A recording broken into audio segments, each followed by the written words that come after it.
Chilly, chilly ball, close your eyes now. Someone's walking outside and knocks on the door.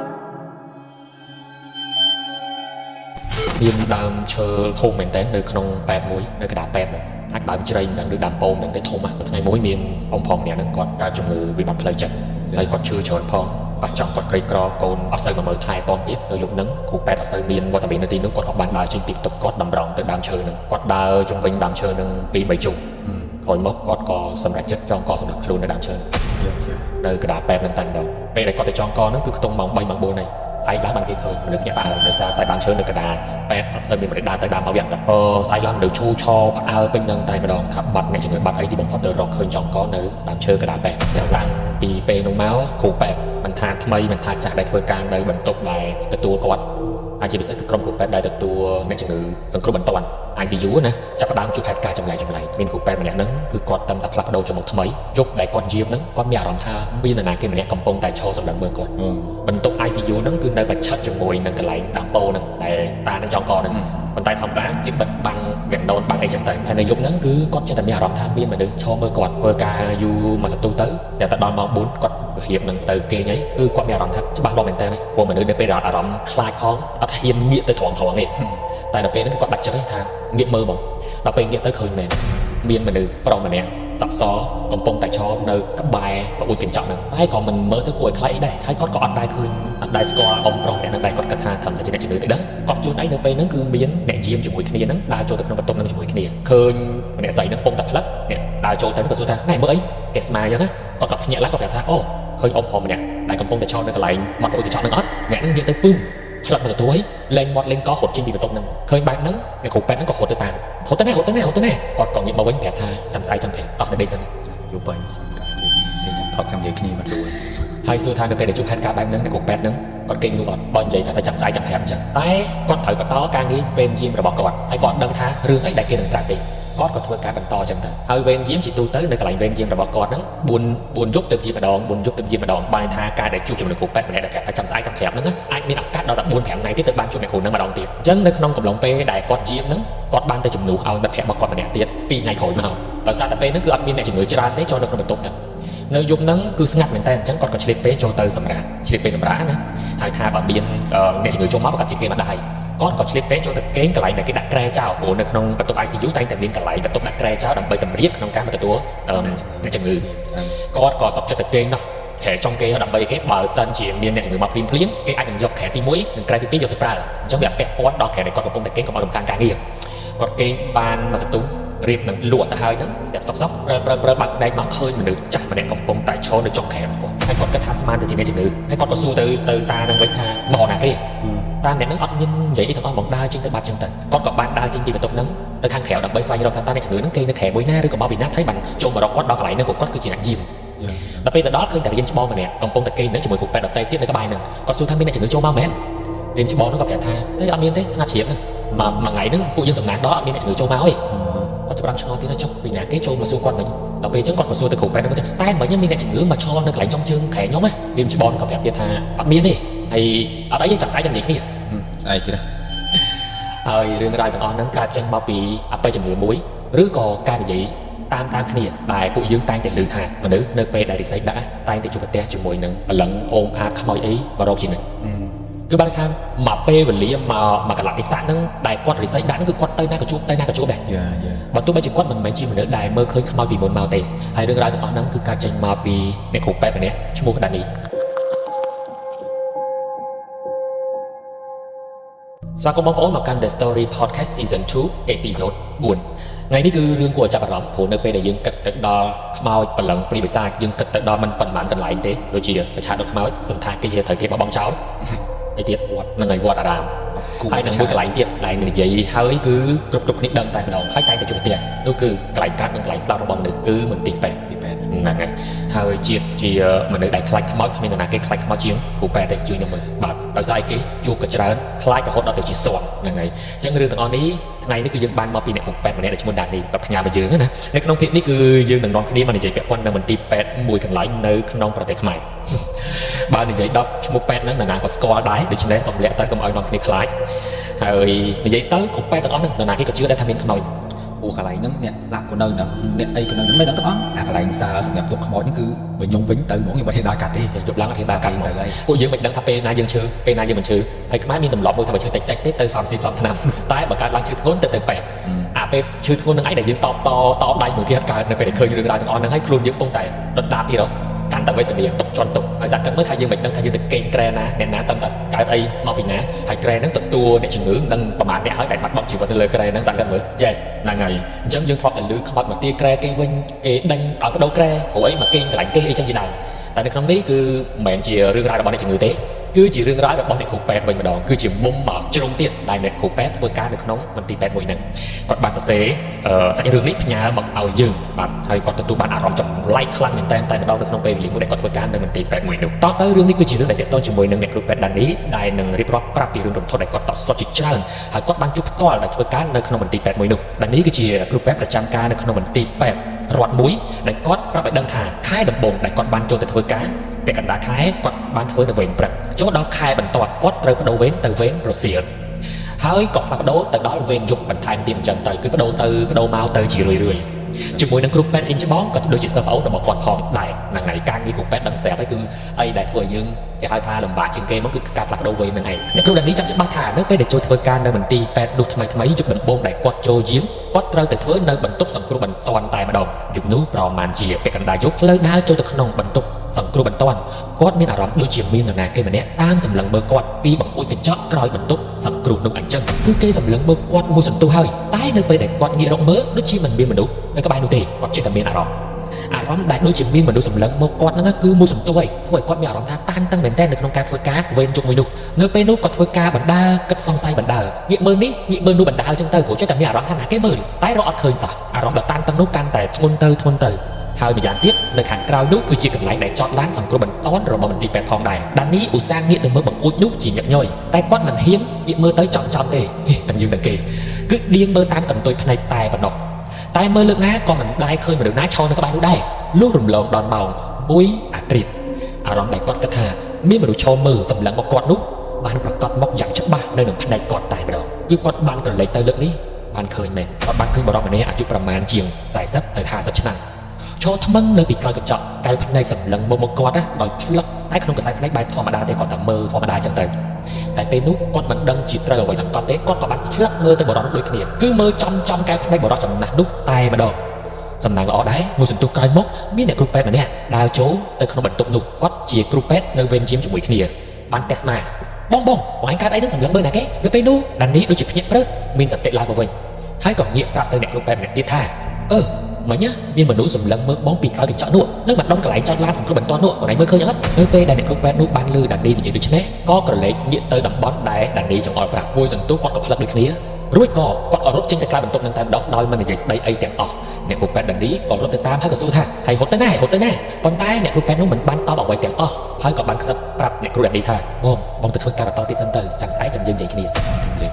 ាព្រឹកឡើងដល់ពេលវេលាដែលបដូរវេនហ្នឹងអ្នកគ្រូពេទ្យដានីក៏ព្យាយាមទៅជួបអ្នកគ្រូពេទ្យនោះដែរប៉ុន្តែអត់បានឃើញអ្នកគ្រូពេទ្យនោះទេធម្មតាយើងយាមជុំអញ្ចឹងស្អែកឡើងយើងសម្រាប់បាទចុះយាមហើយបាទគឺគាត់អត់បានឃើញអ្នកគ្រូពេទ្យហ្នឹងតែម្ដងគាត់ក៏អត់បានចាប់អារម្មណ៍ដែរក៏ត្រឡប់ទៅគេងពេកធម្មតាអញ្ចឹងទៅព្រោះគឺហត់ពេញមកជប់ទៅហើយពេលនោះអ្នកគ្រូដានីព្យាយាមរកអ្នកគ្រូនឹងដែរប៉ុន្តែអត់ឃើញអីសោះក៏ទៅជួបជាមួយនឹងអ្នកបោះសម្អាតនៅក្នុងមន្ទីរពេទ្យហ្នឹងគាត់ប្រាប់ថាអ្នកគ្រូពេទ្យម្នាក់ទៀតហ្នឹងប្រាប់ថាចាំពេលដែលថ្ងៃស្អែកដែលជួបគ្នាចាំគាត់និយាយឲ្យស្ដាប់ឥឡូវនេះគាត់សុំទៅផ្ទះមុននៅពេលនោះអ្នកគ្រូដានីក៏ប្រាប់ថាអូខេគាត់មកក្បែរថាចាំស្អែកក៏បានដែរបន្ទាប់មកគាត់ក៏ត្រឡប់ទៅផ្ទះវិញទៅចាប់តាំងពីពេលនោះមកអ្នកគ្រូដានីអត់បានចាប់អារម្មណ៍អ្វីឡើយទៅដល់ផ្ទះគេងងូតទឹកធម្មតាអញ្ចឹងទៅលុះដល់ពេលយប់ត្រូវចូលវេនអ្នកគ្រូដានីក៏បានសួរទៅអ្នកគ្រូពេទ្យវ័យក្មេងដែលយាមយប់ជាមួយគ្នាហ្នឹងអ្នកគ្រូពេទ្យនោះក៏បានប្រាប់ពីរឿងរ៉ាវដែលអ្នកគ្រូដានីមិនបានត្រៀមចិត្តទេគាត់បានប្រាប់ថាបងឯងដឹងអត់ណាក៏ដោយឲ្យតែទៅតែផ្លាស់ប្ដូរចូលមកវេនយាមពេលយប់សុទ្ធតែបានជួបតាចាស់នោះដូចបងចឹងដានីសួរថាតាចាស់អីជួបអីគេអ្នកគ្រូពេទ្យនោះក៏តទៀតថាគ្រប់គ្រូពេទ្យទាំងអស់សឹងតែគ្រប់គ្នាដែលទៅតែផ្លាស់ប្ដូរចូលមកវេនយាមពេលយប់គឺត្រូវតែបានជួបអ៊ំចាស់ម្នាក់នោះហើយគ្រប់គ្នាតែងតែមានអារម្មណ៍ត្រូវតែឈរសម្លឹងមើលគាត់ដោយផ្លឹកដូចគ្នាតែម្ដងហើយបងដឹងអត់ថាអ៊ំចាស់ម្នាក់នោះគាត់មិនមែនជាមនុស្សទេគាត់ស្លាប់យូរហើយបងគាត់ស្លាប់នៅក្បែរដើមពោធិ៍នៅកណ្ដាលពេទ្យហ្នឹងតែដានីក៏ប្រាប់ថាដើមពោធិ៍ណាមិនក៏គាត់មិនដឹងគាត់ប្រាប់ថាឲ្យស្ដាប់គាត់បន្តទៀតសិន សង្ស័យតែគេកាប់ចោលផងមើលទៅ បាទជាក់ស្ដែងនៅពេលដែលគាត់ទៅតែចូលយាមដំបូងណាក៏បានឃើញដូចតែនេះដែររហូតដល់ធ្វើឲ្យគាត់នឹងខ្លាចសឹងតែលាឈប់តែម្ដងតែពេលហ្នឹងគាត់អត់ដឹងថាត្រូវបន្តទៅធ្វើការនៅណាទេក៏បង្ខំចិត្តធ្វើការបន្តចិត្តទៅពេលដំបូងអ្នកគ្រូពេទ្យហ្នឹងឃើញសឹងតែរយប់គឺមានមនុស្សប្រុសចាស់ឈរនៅពីក្រោយកញ្ចក់សម្លឹងរបស់គាត់ហើយពេលខ្លះអ៊ំប្រុសម្នាក់ហ្នឹងស្ទើរតែឈរនៅក្បែរគិកកញ្ចក់ហ្នឹងតែម្ដងមិនឈរពីចម្ងាយទេគឺក្បែរកញ្ចក់ហ្នឹងតែម្ដងវាមើលទៅគួរឲ្យខ្លាចយើងសឹងតែភ័យលុះប្រឡឹងតែម្ដងប៉ុន្តែដល់ពេលយូរទៅអត់ទៅជាសាំណាព្រោះអីគេគ្រាន់តែបង្ហាញមុខបង្ហាញខ្លួនឲ្យឃើញប៉ុន្តែអត់បានធ្វើអីទេអញ្ចឹងគាត់តែងតែបែបន់ក្នុងចិត្តថាកុំមកធ្វើបាបកូនចៅអីខ្ញុំគ្រាន់តែមកធ្វើការទេអញ្ចឹងទៅហើយក៏សុខសប្បាយតាំងពីពេលហ្នឹងត្រឡប់មកក្រោយមកទៀតក៏មិនដែលជួបទៀតដែរតាំងពីគាត់បន់អញ្ចឹងមកណានិយាយដល់ចំណុចនេះគាត់ក៏បានបន្តទៀតថានឹកដល់អារម្មណ៍ដែលធ្លាប់ជួបពីមុនមកគឺគាត់ខ្លាចខ្លាំងមែនតែម្ដងគាត់បាននាំគ្នាអង្គុយនិយាយលេងជាមួយនឹងក្រុមការងារដទៃគឺបានជួបដូចគ្នាហើយគាត់ខានឃើញអ៊ំប្រុសម្នាក់ហ្នឹងយូរទៅតែដាននេះប្រាប់ជប់ហ្នឹងកេះស្មាឲ្យឃើញហ្នឹងគាត់ងាកទៅឃើញម្ដងទៀតវាប្រៀបដូចជាដាស់អារម្មណ៍ឲ្យគាត់ត្រឡប់ទៅអតីតកាលដែលគាត់ធ្លាប់ឃើញអ៊ំប្រុសម្នាក់ហ្នឹងអញ្ចឹងពេលខ្លះអ៊ំគាត់មករកតែអ្នកថ្មីអញ្ចឹងឬក៏អ្នកថ្មីដែរដូចជានិយាយពីដំបូងហ្នឹងនិស័យដាក់និស័យអីចឹងទៅហ្នឹងហើយគាត់ក៏បានសួរទៅដាននេះថាចុះបងឯងខ្លាចអត់បងដាននេះប្រាប់ថាអត់ខ្លាចមួយម៉ាត់ទៅគាត់ឡើងញ័រអស់ហើយនេះឥឡូវពុំស្ដាប់ហ្នឹងគឺគាត់អត់ដែលដឹងថាខ្លួនឯងត្រូវមកជួបរឿងរ៉ាវទាំងអស់ហ្នឹងទេគាត់ផ្លាស់ប្ដូរមកធ្វើការទីនេះគឺដើម្បីផ្លាស់ប្ដូរបទពិសោធន៍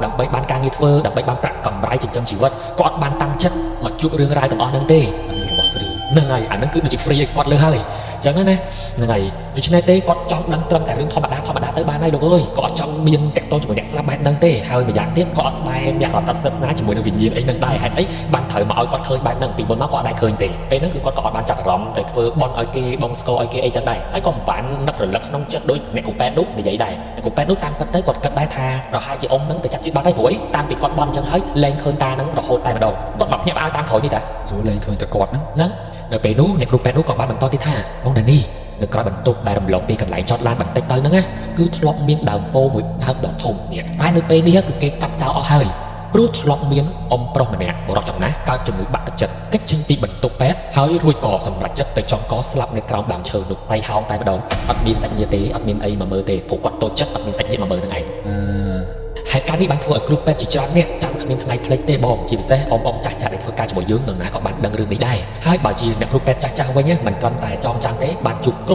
ប់គ្នាតែម្ដងបងចំណែកឯវិញ្ញាណដែលបងដានីនិងអ្នកគ្រូពេទ្យដទៃទៀតបានឃើញខ្ញុំគិតថាអាចជាអ៊ំប្រុសម្នាក់នោះហើយដែលគាត់មិនព្រមទៅណាហើយគាត់នៅត្រង់ហ្នឹងយូរឆ្នាំមកហើយឬហើយដានីមានអារម្មណ៍ថាខ្លាចព្រោះគាត់បានឃើញច្បាស់ណាស់ថាមនុស្សប្រុសដែលឈរនៅទីនោះគឺខ្ទង់អាយុប្រហែល40ទៅ50ឆ្នាំដោយដែលអ្នកគ្រូពេទ្យនោះនិយាយមែនលោកដានីរៀបរាប់ប្រាប់ពីរូបរាងមុខមាត់កម្ពស់សក្តិភាពយ៉ាងដែលគាត់បានជួបហ្នឹងដំណឹងហ្នឹងក៏បានសាយភីពីពេញមន្ទីរពេទ្យម្ដងទៀតជារឿងរ៉ាវដែលស្ងប់ស្ងាត់ទៅហើយហ្នឹងទៅបែកធ្លីសាយភីពេញមន្ទីរពេទ្យធ្វើឲ្យគ្រប់គ្នាខ្លាចពេញមន្ទីរពេទ្យសារដើមឡើងមកវិញមួយថ្ងៃមានមនុស្សមកកេះសួរគាត់រហូតថាហើយជួបមែនអត់អូខេមិនដែរគេដើម្បីមកបញ្ជាក់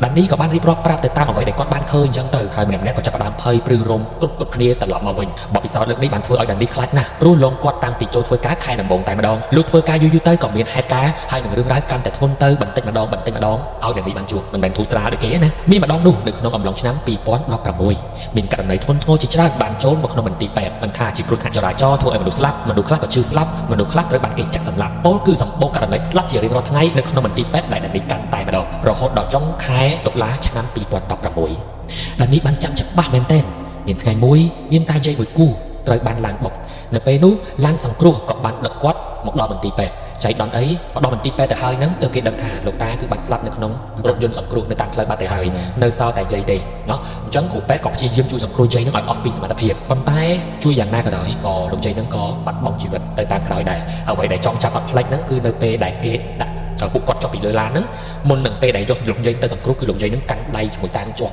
់វាឃើញឲ្យគេ inspiration ជាមួយនឹងក្តីស្រឡាញ់តាយាយពីរនាក់ហ្នឹងហេតុការណ៍នេះធ្វើឲ្យដានីស្រត់ចិត្តខ្លាំងណាស់ព្រោះគាត់មិនដែលឃើញមនុស្សស្លាប់នៅចំពោះមុខគាត់ទេហ្នឹងហើយនៅពេលនោះដានីគាត់អង្គុយយំខ្លាំងមែនតើអាណិតតាយាយទាំងពីរអ្នកនោះយំរហូតដល់ធ្វើឲ្យគាត់មានអារម្មណ៍ថា depression សោកសៅខ្ញុំធ្លាប់មានអារម្មណ៍នឹងអ្នកទាំងអស់គ្នាពេលដែលខ្ញុំទៅធ្វើការជាមនៅមន្ទីរពេទ្យកុមារធម្មតាបើសិនជាមនុស្សស្លាប់នៅមន្ទីរពេទ្យយើងអាចធ្វើចិត្តបានណាប៉ុន្តែទីរោគដែលពេលដែលកើតមកគាត់ souffrance fatal អីចឹងណាអញ្ចឹងយើងខំប្រឹងព្យាយាមជួយក្មេងហ្នឹងហើយយើងសង្ឃឹមថាក្មេងហ្នឹងនឹងរស់រានមានជីវិតអាចបន្តបើកភ្នែកមើលពិភពលោកបានចឹងទៅថ្ងៃទី1ថ្ងៃទី2គាត់អត់អីគាត់សើចយ៉ាងខ្ញុំលេងមួយយើងធម្មតាស្រាប់ថ្ងៃទី3គាត់ទៅហើយចំវេនដែលយើងយាមហើយយកបានដឹងឯងព្រោះអីពេលហ្នឹងគឺគាត់ធម្មតាពុក normal ជីបចោល normal អីទាំងអស់ស្រាប់ភ្ញាក់ឡើងអ្នកគ្រូអាសាទៅណាបាត់ហើយអ្នកគ្រូពេទ្យតែយាមហ្នឹងក៏ប្រាប់ថាទៅបាត់ហើយទៅតាមម៉ោង4ហ្នឹងម៉ោង3យើងនៅឃើញវាទៅយើងចូលទៅគេងម៉ោង4ប្រាប់ទៅហើយម៉ោង6យើងទៅសួរថាទៅបាត់ហើយ យើង depression យើងសោកសៅខ្លាំងមែនតើយើងអត់ចង់ទៅទីពេទ្យតទៀតទេសឹងសុំគេឈប់មកទឹកដោយសារតែវាជាប់បានអារម្មណ៍ហើយយើងស្រឡាញ់វាកាន់ពេកចឹងណាអញ្ចឹងអ្នកគ្រូពេទ្យដានីគឺមានអារម្មណ៍ដូចគ្នាគឺគាត់សោកសៅគាត់ depression ដោយសារតែឃើញតាយាយពីរនាក់គាត់ស្រឡាញ់គ្នាខ្លាំងពេកហើយស្លាប់ទៅជាមួយគ្នានឹងឯងអញ្ចឹងណាទន្ទឹមនឹងនោះក៏មានអ្នកគ្រូពេទ្យរៀនច្បងម្នាក់បានស្ដីឲ្យដានីថាធ្វើការពេទ្យបើជួបរឿងបែបនេះទទួលយកបានណាហើយជប់ធ្វើការគ្រប់គ្រាន់អញ្ចឹងវាជារឿងប៉ិតតាមប៉ិតទៅតែគាត់តែជាសម្ដីទៅពិបាកទទួលយកទៅនៅពេលនោះដានីស្លុតចិត្តហើយនឹងបាក់ទឹកចិត្តខ្លាំងមែនទែនក្រោយឮពាក្យសម្ដីហ្នឹងព្រោះមិននឹកស្មានថាបងស្រីពេទ្យម្នាក់នោះហ៊ាននិយាយដាក់គាត់បែបហ្នឹងសោះយ៉ាងណាក៏ជាពេទ្យដូចគ្នាដែរអញ្ចឹងណាតែនោះគឺជាការពិតព្រោះថាជាគ្រូពេទ្យនៅក្នុងបន្ទប់សង្គ្រោះបន្ទាន់តែងតែជួបរឿងរ៉ាវទាំងអស់នេះហើយជាពិសេសអ្នកជំងឺធ្ងន់ត្រូវស្លាប់នៅនឹងមុខហ្នឹងគឺជាអត់ផុតទេគិតរួចដានីក៏តាំងចិត្តធ្វើការតស៊ូបន្តហើយនឹងផ្ដល់កម្លាំងចិត្តឲ្យខ្លួនឯងថាវាគឺជារឿងធម្មតាទេបន្តិចទៀតនឹងលែងអីពេលតាំងស្មារតីបានដានីក៏តែងតែញាប់ដៃញាប់ជើងជួយសង្គ្រោះមនុស្សទោះបីជាពេលខ្លះជួបមនុស្សមានគ្រោះថ្នាក់ដាច់កដៃដាច់ជើងក៏ដោយគឺគាត់លែងញញើទៅរហូតដល់យប់មួយគាត់បានចាំថាបន្ទប់សង្គ្រោះបន្ទាន់នោះគឺស្ងាត់មែនតើម៉ោង3ទៀតភ្លឺទៅហើយអត់មានអ្នកជំងឺចូលសោះហ្នឹងហើយដានីក៏គិតថាជាឱកាសហើយបើអត់មានអ្នកជំងឺចូលផងគាត់ក៏ស្វែងរកកន្លែងគួរសមដើម្បីគេងសម្រាប់បន្តិចទៅគាត់ក៏ចូលទៅដល់គ្រែដែលនៅខាងក្នុងគេបង្អស់ព្រោះស្ងាត់ល្អមិនសិនមានមនុស្សចេញចូលហើយបើមានករណីបន្ទាន់អីគេនឹងយកគ្រែនៅខាងមុខសិនដើម្បីទៅដាក់រុញអ្នកជំងឺអញ្ចឹងគ្រែនោះនឹងមិនប៉ះពាល់ដល់ការងារនោះទេមកដល់គ្រែភ្លាមគាត់ក៏បានបើកវាំងននហើយទំរេតខ្លួនលុកនៅលើគ្រែនោះតែម្ដងគ្រែធម្មតាវាមានវាំងននបាំងអញ្ចឹងណាប្រមាណជាង1ម៉ោងក្រោយមកគាត់មានអារម្មណ៍ថារងាពេលនោះគាត់ក៏បានយកដៃអោបខ្លួនតែក៏ជ្រុលដៃទៅប៉ះនឹងគ្រែដែលធ្វើឲ្យគាត់ភ្ញាក់លុះដឹងខ្លួនបើកភ្នែកមកគាត់ភ្ញាក់ឲ្យព្រឺព្រោះគាត់បានឃើញបរិសុទ្ធចាស់ម្នាក់ពាក់អាវសវាខោកៃឡាអង្គុយអោបដៃនៅលើកៅអីនៅចុងគ្រែរបស់គាត់អង្គុយនៅចុងជើងរបស់គាត់តែម្ដង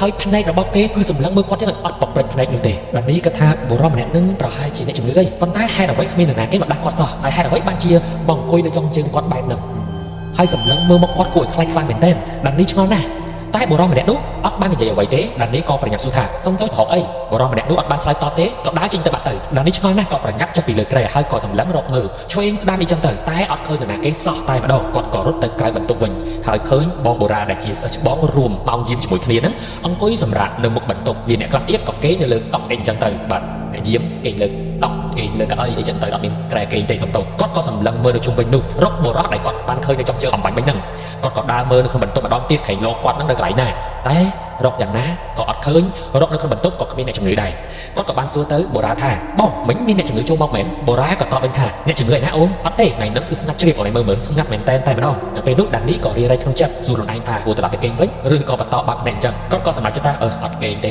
ទៅអង្គុយមុខកុំព្យូទ័រចុចនេះចុចនោះចឹងទៅរហូតដល់ភ្លឺត្រឡប់ទៅផ្ទះគេងវិញល្អជាងព្រឹកឡើងគាត់ក៏ទៅសួរអ្នកគ្រូពេទ្យដែលចូលវេនយីមជាមួយគ្នាថាអូនយប់មិញមានអ្នកជំងឺនៅក្នុងបន្ទប់សង្គ្រោះបន្ទាន់ទេអ្នកគ្រូពេទ្យនោះក៏បានឆ្លើយតបដោយបុរាណចឹងថាអត់មានទេយប់មិញស្ងាត់ល្អណាស់បងដានីក៏ប្រាប់ទៅថាតែគាត់បានឃើញបរិសម្នាក់ពាក់អាវសអង្គុយបែរខ្នងដាក់គាត់យប់មិញហ្នឹងស្ដាប់ហើយអ្នកគ្រូពេទ្យនោះក៏បះរោមគ្រប់គ្នាតែម្ដងដូចជុំវិញខ្លួនគាត់អ្នកគ្រូពេទ្យនៅក្បែរនោះម្នាក់បាននិយាយប្រាប់ទៅដានីថាបងឆ្ងល់ឯងមិនក៏ហ៊ានទៅគេងនៅក្នុងបន្ទប់នោះអញ្ចឹងបន្ទប់នោះណាក៏ដឹងដែរហើយគ្មាននរណាគេទៅគេងនៅក្នុងបន្ទប់នោះទេមិនអត់ដឹងទេមិនថាអ្នកឈឺមិនថាអ្នកស្លាប់ទេតែតែកើតមាននៅក្នុងកន្លែង ICU ហ្នឹងហើយបន្ទប់ហ្នឹងគឺខែហ្នឹងនរណាក៏ធ្លាប់គេងស្លាប់នៅនឹងដែរហើយក្រុមគ្រូពេទ្យទាំងអស់គ្រប់គ្នាតែម្ដងតែងតែជួបព្រលឹងវិញ្ញាណនៅក្នុងបន្ទប់ហ្នឹងគ្រប់គ្នាទៅទោះបីជាបន្ទប់នោះទំនេរមានក្រែទំនេរក៏ដោយក៏គ្មានគ្រូពេទ្យណាហ៊ានទៅគេងនៅលើក្រែទាំងអស់នោះដែរនឹងឯងជាហេតុផលដែលដានីឃើញរៀនច្បងដល់គ្នាគេងនៅក្រៅទាំងអស់ទោះបីជាអ្នកខ្លះគេងនៅលើតែអីក៏ដោយទាំងដែលមានក្រែស្ថិតហើយគេតែពួកគាត់អត់ទៅគេងនោះទេដានីផ្លឹកហើយក៏វិក្បាលគាត់បែបដឹងរឿងនឹងសោះដានីតបដោយស្លុតចិត្តថាខ្ញុំទើបតែចូលវេនយីមនេះមិនយូរប៉ុន្មានទេខ្ញុំអត់ដឹងថាកន្លែងណាគួរគេងកន្លែងណាមិនគួរគេងទេហើយខ្ញុំអត់ដែលត្រៀមខ្លួនថាត្រូវមកជួបរឿងរ៉ាវទាំងអស់ហ្នឹងទេរឿងនេះក៏បានសាយភាយម្ដងទៀតពេញមន្ទីរពេទ្យទៀតថាដានីជួបនេះដានីជួបនោះអញ្ចឹងទៅបាទមួយហ្នឹងវាទៅតែដេកលើខែខ្មោចទៅដេកលើខែសង្គ្រោះបន្ទាន់ហ្នឹងរហូតរបៀបយីអូនគាត់ដាក់ហ្មងណាអញ្ចឹងហើយទីបំផុតរៀនច្បងនៅទីនោះក៏បានប្រាប់ថាតោះដល់ពេលឥឡូវអូនឯងគួរតែទៅធ្វើបន់ស្រោចទឹកស្រោចអីចេញម្ដងហើយអត់កើតទេអូនបាទដានីក៏បានទៅធ្វើបន់តាមពាក្យរៀនច្បងប្រាប់មែនដោយអារម្មណ៍រំពឹងថានឹងលែងជួបរឿងរ៉ាវអាក្រក់បែបហ្នឹងកើតឡើងជាបន្តទៀតមានអីកាន់តែធ្វើបន់គេកាន់តែមកសុំបន់ពីគាត់កាន់តែច្រើនឡើងមានណាគឺច្បាស់ឡើងហើយលើកនេះមកទាំងថ្ងៃមកទាំងយប់មិនមែនជប់តែជប់ដូចមុនទេដោយសារតែគាត់ធ្វើបន់អញ្ចឹងសម្បូរបន់ចែកគាត់ក៏ប្រាប់ថាបដ ாய் តាមនឹងទៅមិនដឹងធ្វើមិនទេពួកបន់គាត់ធ្វើហើយនៅតែជួបទៀតចូលដល់ឆ្នាំទី3ដែលគាត់បានធ្វើការនៅពេទ្យនោះគាត់មានអ្នកគ្រូពេទ្យរៀនច្បងម្នាក់បានស្លាប់ដោយសារកេះបេះដូងរំលងមិនបានមួយខែផងថ្ងៃមួយដានីបានមកគេងសម្រាប់នៅក្នុងបន្ទប់ចាស់ដែលគេដាក់សម្ភារៈផ្សេងៗដើម្បីយកទៅប្រើប្រាស់ដើម្បីយកទៅសង្គ្រោះអ្នកជំងឺភ្លាមនៅក្នុងនោះមានអីគេរោងប្រដាប់ឆក់បេះដូងប្រដាប់បោះស្តុកជិះចោលអីជាដើមដាក់ក្នុងបន្ទប់ហ្នឹងនិយាយរួមបន្ទប់ស្តុក សំភារៈបន្ទាន់មួយសន្ទុះក្រោយមកដានីក៏ភ្ញាក់ព្រោះមានអ្នកគ្រូពេទ្យម្នាក់ដើរបាក់គ្នាចូលមកយកឧបករណ៍ឆក់បេះដូងតែនៅក្នុងបន្ទប់នោះវារៀងងងឹតទើបដានីមើលមិនឃើញទេថាអ្នកគ្រូពេទ្យនឹងជានរណាគេគាត់ចេះឆ្ងល់ថាណាគេនោះលុះយករួចក៏ចេញទៅក្រៅវិញអ្នកគ្រូពេទ្យនោះក៏បានងាកមកញញឹមដាក់ដានីហើយនិយាយយឺតថាបងមកយកឧបករណ៍ទៅឆក់បេះដូងអ្នកជំងឺអីទេគេវិញទៅតែប៉ុណ្្នឹងទេហើយញញឹមស្របពេលនោះមានអ្នកគ្រូពេទ្យម្នាក់ទៀតរត់ចូលមកទាំងបញ្ញាមកយកឧបករណ៍ឆក់បេះដូងទៅដែរនេះអត់ផ្សេងគ្នាដានីក៏បញ្ញាខត់សួរថាឈប់មុននឹងមានអ្នកមកយកអីដែរហើយយកប្រដាប់ទៅណាទៀតហើយអ្នកគ្រូពេទ្យនោះក៏ឆ្លើយតបទៅវិញថាអត់ទេខ្ញុំទៅតែមកយកដែរហើយឡានបញ្ញាចេញទៅខ្ញុំទៅឯណាពេលនោះដានីស្ទុះងើបឡើងហើយរៀបរាប់ប្រាប់ថាគាត់បានឃើញគ្រូពេទ្យម្នាក់គាត់មកយកមែនណាឮហើយគ្រូពេទ្យម្នាក់ទៀតក៏បាននិយាយថាអត់ទេខ្ញុំមកតែឯងទេបងឯងឃើញរូបភាពបែបនេះដែរពេលហ្នឹងគឺទៅ reflect រូបភាពដែលគាត់បានឃើញគ្រូពេទ្យហ្នឹងម្ដងទៀតទៅគាត់នឹកឃើញស្នាមញញឹមពេលដែលគ្រូពេទ្យហ្នឹងប្រាប់ថាបងមកយកប្រដាប់ឆក់បេះដូងអត់អីទេឯងគេងទៅវិញទៅហើយក៏អាចញញឹមដាក់គាត់ហ្នឹងអាស្នាមញញឹមចុងក្រោយហ្នឹងទៅធ្វើឲ្យគាត់នឹកឃើញថានឹងគឺជារៀមច្បងដែលទៅតែស្លាប់ដោយសារកាំងបេះដូងមួយខែមុនហ្នឹងគឺគាត់ព្រឺរំខ្លាំងមែនតែម្ដងហើយគាត់បានកេះស្មាគ្រូពេទ្យម្នាក់ទៀតដែលរត់មកយកហ្នឹងថាបងបានឃើញបងហ្នឹងលឺតែបែបហ្នឹងបាសរោមធ្លាដល់អ្នកគ្រូពេទ្យដែលមកយកប្រដាប់ឆក់បេះដូងហ្នឹងបងបាញ់និយាយខ្ញុំមកទៅខ្ញុំលេងស្ដាប់អីឡានពុំចាក់ខ្ញុំអញ្ចឹងទៅវ៉ាវអញ្ចឹងស្អែកឡើងមានអីកាត់ឡើងទូរឿងរ៉ាវខ្មោចលងអ្នកគ្រូដានីបន្តទៀត3ដងឯណាមានអ្នកខ្លះជឿអ្នកខ្លះទៀតក៏មិនជឿតែនៅពេលនោះដានីពិតជាខ្លាចខ្លាំងមែនទែនមិនស្មានថាបានជួបច្បាស់ទាំងថ្ងៃទាំងយប់បែបនេះទេហើយក៏មិននឹកស្មានថាធ្វើបន់កាន់តែច្រើនជួបកាន់តែច្រើនដែរមកដល់ហេតុការណ៍ចុងក្រោយដែលដានីបានជួបគឺនៅពេលដែលគាត់ចូលដល់ឆ្នាំទី6ជារឿងដែលគាត់ចងចាំមិនភ្លេចព្រោះអីជាហេតុការណ៍ដែលតក់ស្លុតខ្លាំងជាងគេពេលនោះគឺជាពេលយប់ដែលគាត់ប្រចាំការនៅបន្ទប់សង្គ្រោះបន្ទាន់មានអ្នកជំងឺម្នាក់ចូលមកនៅម៉ោង3ភ្លឺប៉ុន្តែអាការៈរៀងប្រសើររហូតដល់ម៉ោង5ព្រឹកគេក៏បានចេញទៅនៅពេលនោះដានីគិតថាបន្តិចទៀតភ្លឺទៅហើយអញ្ចឹងគាត់ក៏សម្រេចចិត្តថាទៅតម្រេតខ្លួនបន្តិចរហូតដល់ម៉ោង6អីចាំគាត់ត្រឡប់ទៅផ្ទះវិញហ្នឹងហើយអញ្ចឹងគេ1ម៉ោងនៅពេលនោះគាត់ក៏សម្រេចចិត្តទៅគេងនៅក្នុងបន្ទប់ដាក់ក្រែទៀតហើយប៉ុន្តែលើកហ្នឹងក៏អត់ទៅគេងអាក្រែដែលនៅកន្លែងស្ងាត់ទេគាត់គេងក្រែទី3ហ្នឹងហើយរៀងនៅក្បែរមនុស្សតិចលើកជាប់មកអួចនៅក្នុងបន្ទប់សង្គ្រោះបន្ទាន់តែម្ដងលើកនេះបើទោះបីជាមាននរណាគេមកធ្វើបាបគាត់អីក៏មានមនុស្សនៅក្បែរនឹងដែរដានីបានដាក់ម៉ោងរោនៅម៉ោង6ព្រឹកហើយគាត់ក៏បានបិទភ្នែកទៅនៅពេលដែលម៉ោង5:30នាទីប៉ុន្តែគេងលក់មិនទាន់បានស្កប់ផងគាត់មានអារម្មណ៍ថាដកដង្ហើមលេងរួចថប់ណែនទ្រុងយ៉ាងខ្លាំងគាត់ក៏បានបើកភ្នែកនៅក្នុងបន្ទប់ដែលមានសភាពងងឹតឆឹងទាំងដែលរាល់ដងបន្ទប់នេះគឺមិនដែលបិទភ្លើងឡើយ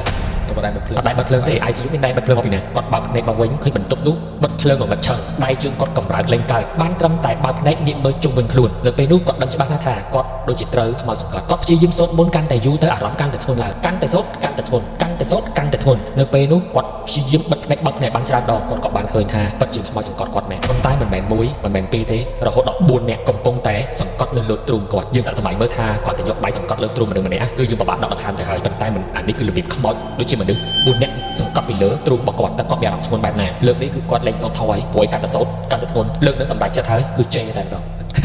ខ្មោចតស៊ីធေါ်ក្តៅខ្លះគាត់ជេរបងពួកហែងមកសង្កត់យើងយូរដល់ពេលណាយើងនឹងដាក់ទំនាស់ឲ្យពួកហែងមិនបានទៅកាត់ចាប់ជាតិឡើយគ្រាន់តែជេរបែបនេះភ្លាមអារម្មណ៍ថប់ហ្នឹងក៏ចាប់ផ្ដើមស្បើយតិចម្ដងហើយភ្លើងនៅក្នុងបន្ទប់ហ្នឹងក៏ចាប់ផ្ដើមភ្លឺម្ដងតិចឡើងមកវិញហាក់បីដូចជាមានមនុស្សទៅបើកភ្លើងអញ្ចឹងដានីបានទាញទូរស័ព្ទមកមើលគឺនៅពេលនោះម៉ោងទៅតែ5:15នាទីតែម្ដងគាត់គេងលក់នៅម៉ោង5:10នាទីនេះទៅតែរំលឹកបាន5នាទីតែអារម្មណ៍របស់គាត់ដែលត្រូវបានខ្មោចសង្កត់ហ្នឹងហាក់បីដូចជា1ម៉ោងអញ្ចឹងព្រោះវាធ្ងន់ខ្លាំងពេកក្រោយមកគាត់ក៏បានងើបក្រោកចុះពីលើក្រែតែបែកញើសចុះក្បាលព្រោះឃើញមានគ្រូពេទ្យប្រចាំនានាបានចូលវេនបន្តបណ្ដាហើយដានីបានយករឿងនេះទៅប្រាប់គ្រូផ្សេងនិងបូរ៉ាតាមទម្លាប់ឲ្យតែជួបខ្មោចទៅប្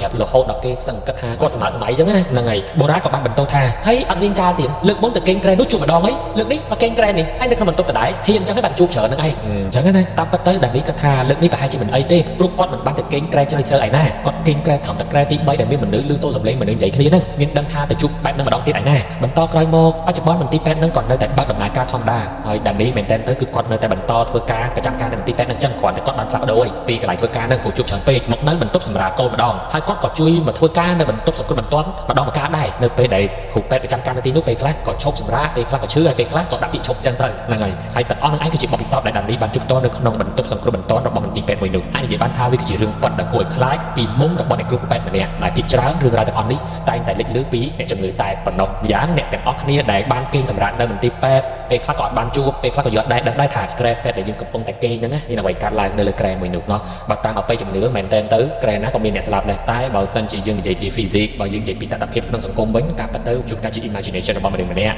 ហើយជួនកាលបើយើងគិតរឿងនឹងច្រើនខ្លាំងពេកវាធ្វើឲ្យប៉ះពាល់ទៅដល់ moral វាធ្វើឲ្យប៉ះពាល់ទៅដល់គេហៅថាច្បាប់ទម្លាប់ក្នុងការព្យាបាលអ្នកជំងឺវាធ្វើឲ្យញ៉ៃចង់និយាយចឹងណាព្រោះអីគេខ្លាចតែខ្មោចចឹងឈឺលេងទៅពេទ្យតែឡើយតែខ្លាចខ្មោចនេះគ្មានបានព្យាបាលអីទេទៅគ្រូពេទ្យយាមជាទូទៅបងប្អូនឃើញហើយមើលទៅដូចវេទនាខ្លាំងណាស់គេងនៅលើកៅអីគេងនៅលើតុ ធ្វើការអញ្ចឹងទៅតែការពិតទៅខែសម្រាប់គ្រូពេទ្យខ្វះព្រោះយើងយកខែដាក់អ្នកជំងឺពេលខ្លះអញ្ចឹងណាហើយពេលខ្លះយើងក៏ខ្ជិលឡើងទៅគេងនៅខែបន្ទប់យាមរបស់គ្រូពេទ្យក៏មានដែរប៉ុន្តែពេលដែលមានហេតុការណ៍អីកើតឡើងភ្លាមៗទៅហត់ហរណាហត់ហរគ្នានៅណាអញ្ចឹងទៅពិបាកអញ្ចឹងទេមានតែគេងជុំគ្នានៅបន្ទប់ធ្វើការតែម្ដងទៅស្រួលហើយនៅក្នុងបន្ទប់ធ្វើការមានខែគេងមកពីណាមានតែកៅអីហ្នឹងឯងអញ្ចឹងគេងបែបហ្នឹងទៅហ្នឹងហើយបាទអញ្ចឹងទេអេពីសូតនេះក៏ចាប់តាមប៉ុណ្ណឹងអរគុណច្រើនសម្រាប់ការតាមដានហើយចាប់ជួបគ្នានៅអេពីសូតក្រោយៗទៀត Better make my cry.